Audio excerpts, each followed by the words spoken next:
Interroger évidemment sur la NUPES et votre position, la position de LO sur la NUPES. Eh bien, moi je pense de la NUPES ce que je pense depuis toujours de Mélenchon, hein, c'est-à-dire que c'est un réformiste, voilà, qui fait croire que lui serait capable de gérer mieux cette société capitaliste. Bon. Eh bien moi je ne crois pas. Je pense que cette société capitaliste, elle ne peut marcher bien que pour les riches en fait, que pour la classe capitaliste. Mais elle est fondée sur l'exploitation, cette société capitaliste. Elle est fondée sur les injustices et elle fabrique les inégalités. Donc il ne faut pas chercher à la gérer, il faut chercher à la renverser, cette société capitaliste. Et moi je suis quand même un peu, comment dire, surprise de voir que, y compris là aujourd'hui, voilà, Premier ministre de Macron, tout le monde considère quoi, que c'est un acte radical. Mais qu'est-ce que ça veut dire? Premier ministre de Macron, il est prêt à être le collaborateur de Macron. Voilà, c'est ça son radicalisme. Donc non, nous, voilà, c'est un autre objectif. Donc, clairement, c'est un objectif. Et c'est pas seulement d'ailleurs voter, c'est pas seulement comment dire l'électoralisme, c'est que nous on pense que cette société capitaliste, il faut avoir l'objectif de la renverser. On est communiste, c'est-à-dire on est pour l'expropriation de la classe bourgeoise, pour la collectivisation des moyens de production. D'accord. Et en comparaison avec ce qui nous attend si la NUPES n'avait pas de majorité, est-ce que malgré tout le moindre mal ne peut pas encourager les électeurs de gauche, même ceux qui sont anticapitalistes et révolutionnaires, à se résoudre vers la NUPES pour limiter la casse au niveau de la police, la violence de la police? Quand même, Macron, on a vu que c'était autre chose.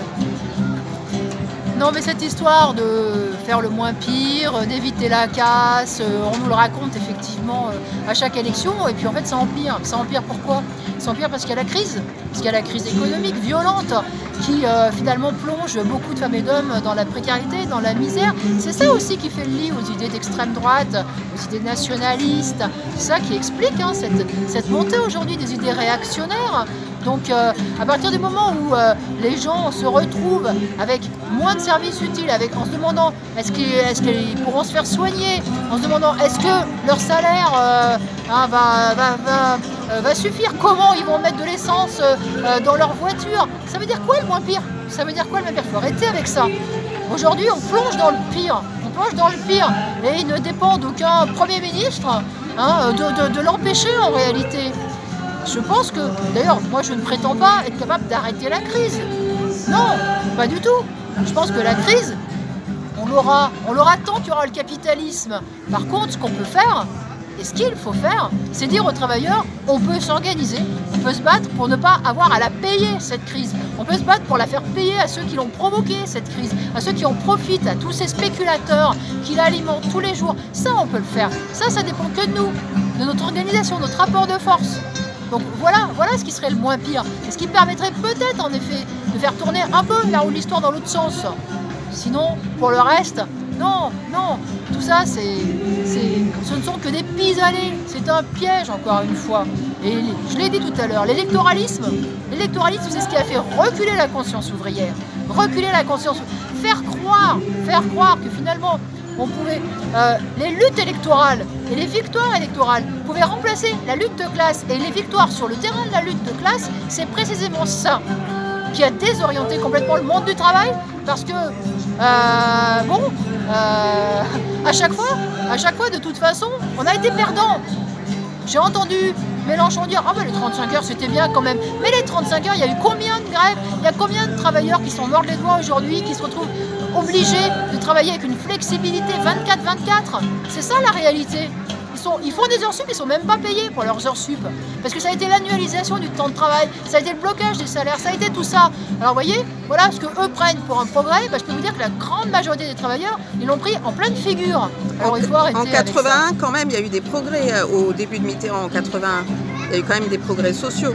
Le RMI à l'époque. Mais il faut arrêter avec ces progrès sociaux de 81. Mais il faut plutôt m'expliquer pourquoi en 83, il y a eu le blocage des salaires. Pourquoi il a autorisé tous les licenciements dans la sidérurgie, etc. Pourquoi il a désindexé Mitterrand, le grand modèle de Mélenchon, il a désindexé les salaires sur l'inflation. Pourquoi ça, Mélenchon, il pourrait l'expliquer. Il peut l'expliquer, il peut le justifier. Bah parce que c'était la crise, parce que les grands patronats, ils le demandaient. Oui, c'est ça, exactement, c'est ça.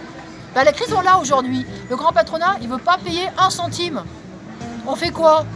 Eh ben, il faut se battre. Il faut se battre. Et le combat, il ne peut pas se résumer, il ne peut pas être incarné à un homme seul. Ni à l'Élysée, ni à Matignon. C'est la force sociale. Alors, des travailleurs mobilisés. Alors, il faut arrêter avec, avec les mensonges. Il faut arrêter avec les mensonges. D'accord. Donc, vous préconisez vote ou lutte ouvrière Je préconise... Enfin, la lutte d'abord, j'imagine. Je préconise l'organisation des travailleurs, leur rassemblement, derrière une politique en effet de classe, de combativité, qu'on se rassemble et qu'on fasse les choses nous-mêmes.